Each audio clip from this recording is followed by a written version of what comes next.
આજે તો આપણે ગમન સાંધલને મળવા જવાના હતા, તો હવારમાં તૈયાર થઈને ભણિયાને રમાડીને આપણે નીકળી જાય ઓફિસ જવા. ભણિયા કે મને લઈ જજો ગમન સાંધલને મળવા. તે મેં કીધું મને ઓફિસ જઈને તો આવવા દે. તે નીકળી જાય ફટાફટ ઓફિસ જવા. ઓફિસ થી હતું એક ક્લાયન્ટનું શૂટ, તે ફટાફટ જઈને શૂટ ચાલુ કરી દીધું. અને તમે એ કહેવત સાંભળી, બે છોડીઓ મળી એકન વાતચીત ના થાય એવું બને. જોકન શૂટ ચાલતું હતું એકન બાઇક જોરદાર હતી, એવી જોરદાર લાગતી હતી કે લેવાની જ ઈચ્છા થઈ જઈ.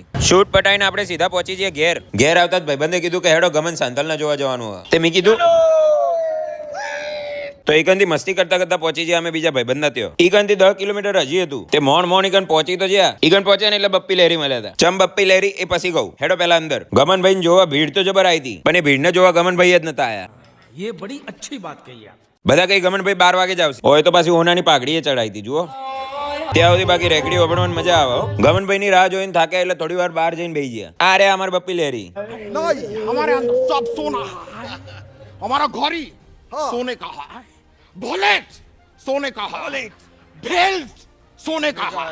આ ભાઈને હોનું બહુ ગમે એટલે બપ્પી લહેરી કીધું તું જુઓ. ઘડિયાળે પાછી હોનાની પહેરે ને. ઈકન મોટા મોટા યુટ્યુબ ઇન્ફ્લુએન્સર આયા હતા, પણ એ નથી ખબર કે કેટલા ફોલોઅર્સ છે.